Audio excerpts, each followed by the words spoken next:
Plus de 2 semaines déjà depuis que la commune de la Gombe est confinée. Une période durant laquelle l'équipe de la riposte a désinfecté cette partie de la ville en vue de réduire la propagation du virus. Mais pourtant la question reste à savoir quels résultats retenir de ce confinement. En temps réel, la commune de la Gombe atteint jusqu'à 3 millions de personnes qui viennent en ville pour le business, les marchés, ainsi de suite.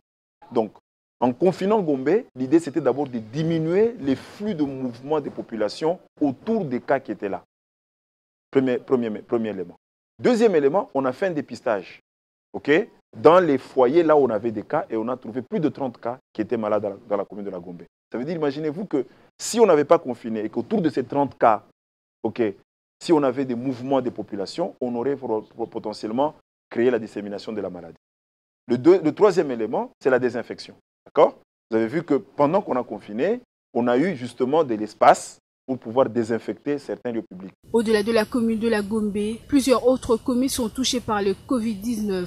Cette semaine, le ministre de la Santé l'a annoncé pas de confinement d'autres communes. Quelles sont les raisons qui ont conduit au non-confinement de ces agglomérations?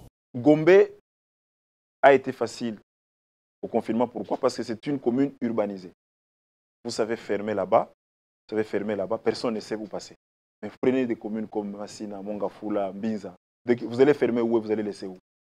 Parce que ce n'est pas urbanisé comme Gombe. Ça, c'est le premier défi. Le deuxième défi, c'est qu'en fait, quand vous confinez des communes où les gens vivent au jour le jour, mais vous allez créer une criminalité parce que les gens vont chercher à manger, mais aussi vous allez créer des famines.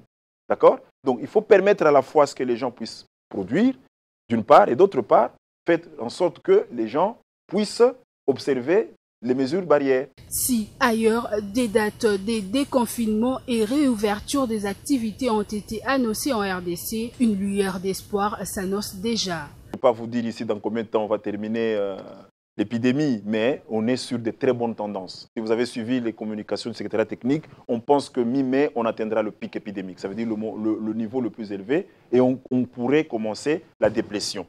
Mais ça va dépendre aussi de la manière dont on s'engage dans la riposte. La RDC compte à ce jour plus de 394 cas confirmés. Néanmoins, la bonne nouvelle reste la diminution de taux de décès, une lueur d'espoir pour le Congolais.